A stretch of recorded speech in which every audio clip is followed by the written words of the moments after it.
दोस्तों नमस्कार, मैं जगन्नाथ गौतम, देश रोजाना न्यूज़ चैनल से। दोस्तों, आज पूरे देश में चुनावी सीजन शुरू हो चुका है। देश में और प्रदेशों में राजनीतिक दलों के नए नए गठबंधन टूट रहे हैं, बिगड़ रहे हैं और बन भी रहे हैं। इसी कड़ी में यदि हम हरियाणा की बात करें तो यहाँ पर भी गठबंधन टूटने और नए नए बनने की समाचार मिलने लगे। पिछले दिनों एक खबर चली थी कि हरियाणा में इनेलो और बसपा का गठबंधन होने जा रहा है।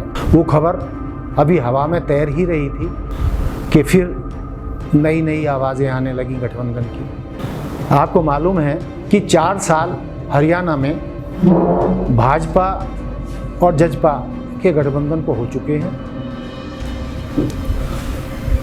5वां साल संभवतः शुरू हो गया है, लेकिन कुछ हालात ऐसे बने हैं कि उसमें दरारें सी दिख रही हैं और यह लगभग साफ हो चुका है कि हरियाणा में आने वाले चुनावों में भाजपा और जजपा का गठबंधन संभवतः रह नहीं पाएगा। और इस बात को सबसे ज़्यादा जो बल मिला वो हरियाणा के भाजपा प्रभारी विप्लव देव ने एक जनसभा में फरीदाबाद में भी और कहीं और जगह भी ये स्पष्ट कर दिया कि संभवतः हम हरियाणा में अपने दम पर अकेले चुनाव लड़ेंगे। यानी इसका मतलब जजपा से उनका चुनावी गठबंधन नहीं रह पाएगा। और कयास ये भी लगाए जा रहे हैं कि औपचारिक रूप से आने वाले दिनों में जल्दी ही ये घोषणा हो जाएगी कि चुनावी गठबंधन से भाजपा और जजपा।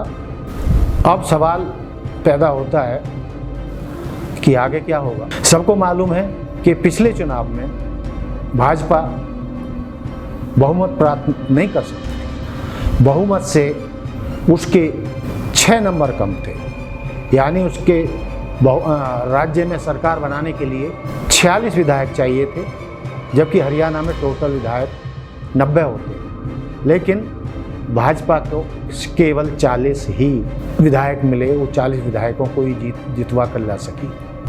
तो उस दौर में तो मोदी जी का मैजिक खूब चल रहा था। उनके दम पर लगभग सारे चुनाव लड़े जा रहे थे। बावजूद इसके हरियाणा में पिछले चुनाव में, विधानसभा के चुनाव में भाजपा बहुमत के करीब नहीं पहुंच और चुनाव बाद उसे सत्ता को बरकरार रखने के लिए जजपा से गठबंधन करना पड़ा।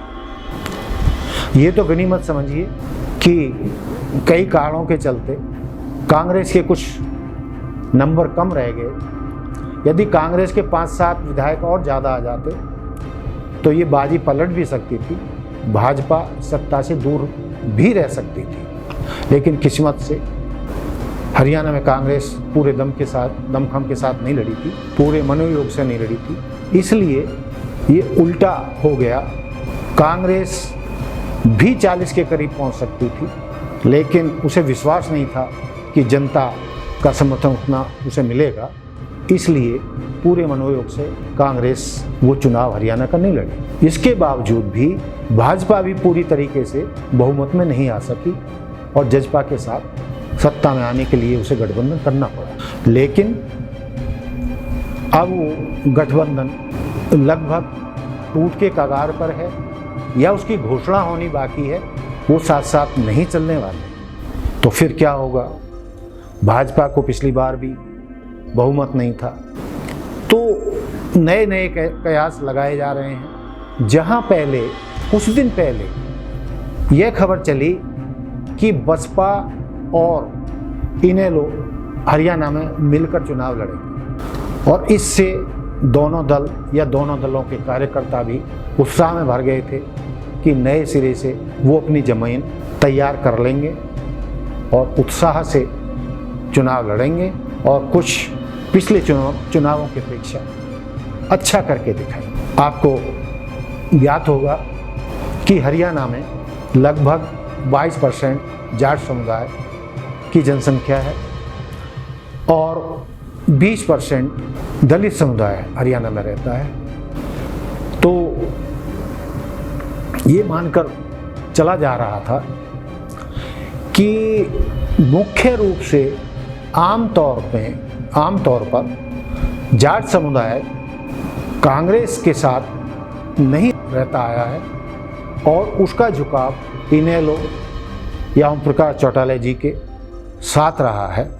लेकिन करीब 15 साल से वो सीन बदला हुआ है और जब इनेलो कमज़ोर हुई और कांग्रेस में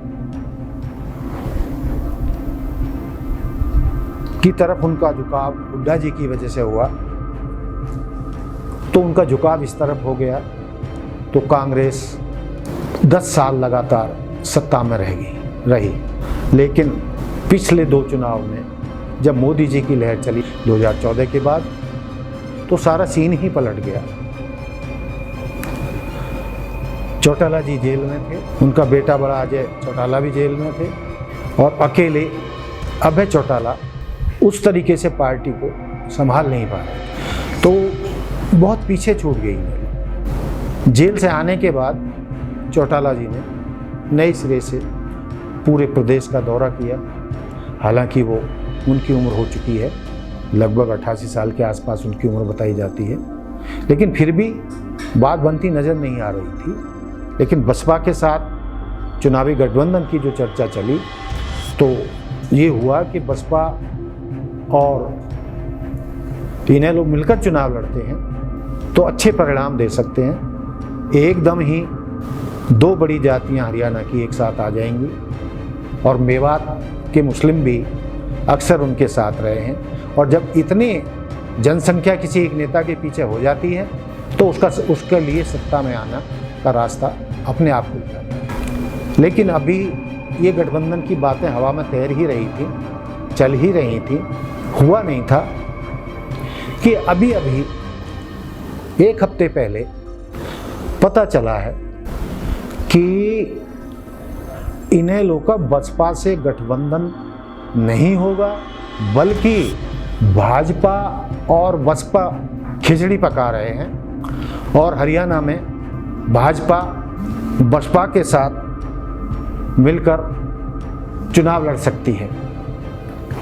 ये चौंकाने वाली बात है, सबको अचंभित कर दिया इस खबर ने और किसी हद तक इस बात में सच्चाई भी झलकती है। जैसा कि मैंने अभी बताया आपको, हरियाणा में चौटाला सरकार में, बंसीलाल सरकार में, चौधरी बंसीलाल सरकार में मंत्री रहे करतार भड़ाना आजकल बहुजन समाज पार्टी में है।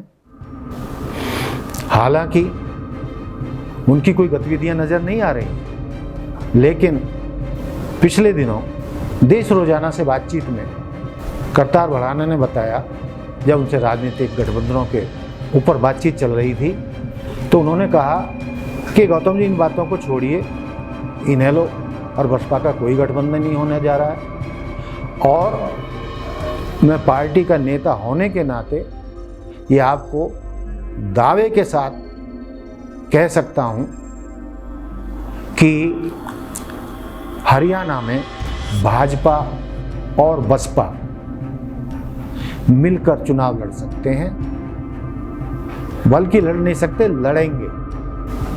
उन्होंने ये भी दावा किया कि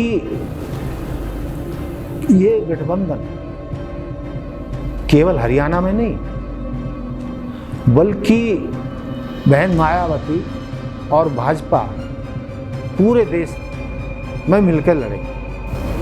आप जानते हैं कि भाजपा तो राष्ट्रीय पार्टी है, सत्ताधारी पार्टी है, लेकिन बसपा भी राष्ट्रीय पार्टी है। हालांकि आज की तारीख में जो उसका मुख्य गढ़ है उत्तर प्रदेश, वहाँ उसकी हालत बहुत पतली है।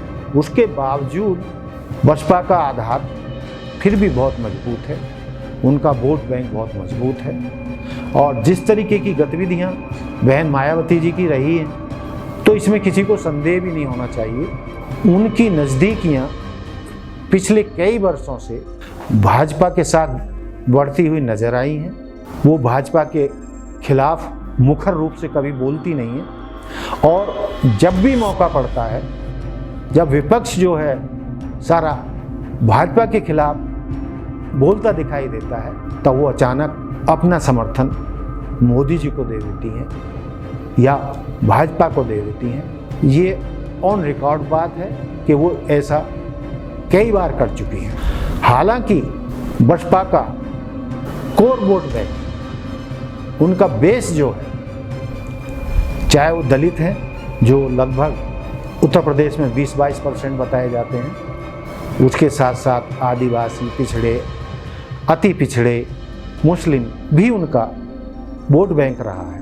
लेकिन यदि वो भाजपा के साथ जाती हैं तो हो सकता है कि उनका वो कोर वोट बैंक उनसे खिसक जाए, क्योंकि जो बसपा के साथ अनुसूचित जाति वर्ग के, दलित वर्ग के जो समुदाय हैं, और उनमें भी विशेषकर जो युवा वर्ग है, वो बिल्कुल नहीं चाहता कि किसी मनुवादी पार्टी से, हिंदुत्ववादी पार्टी से बहन माता मायावती संबंध रखें या उनके साथ गठबंधन करें, क्योंकि उनकी लड़ाई तो मनुवाद के खिलाफ रही। बाबा साहब अम्बेडकर की जो लड़ाई थी मनुवाद के खिलाफ रही थी, ब्राह्मणवाद के खिलाफ रही थी, जातिवाद के खिलाफ रही थी। लेकिन भाजपा को मनुवाद का समर्थक माना जाता है, ब्राह्मणवाद का समर्थक माना जाता है और जातिवाद का भी समर्थक माना जाता है। आरएसएस उसी लाइन पर चलता है। तो इन कारणों के चलते जो पढ़ा लिखा दलित युवा वर्ग है, वो भाजपा और आरएसएस के साथ नहीं जाना चाहता। इन सब कारणों के चलते यदि फिर भी बहन मायावती भाजपा के साथ हरियाणा में या पूरे देश में गठबंधन करती हैं, तो कुछ कहा नहीं जा सकता कि उसके रिजल्ट पॉजिटिव निकलेंगे या नहीं।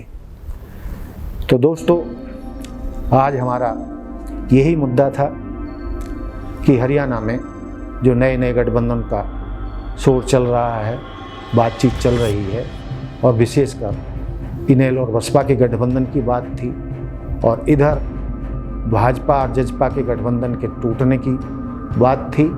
तो नया जो समाचार है हरियाणा की राजनीति के हिसाब से भी हम देखें तो सबसे चौंकाने वाला ये समाचार है जो बसपा के वरिष्ठ नेता करतार भड़ाना जी ने हमसे बातचीत में बताया, और हम खुद उनकी इस घोषणा से चौंके हैं।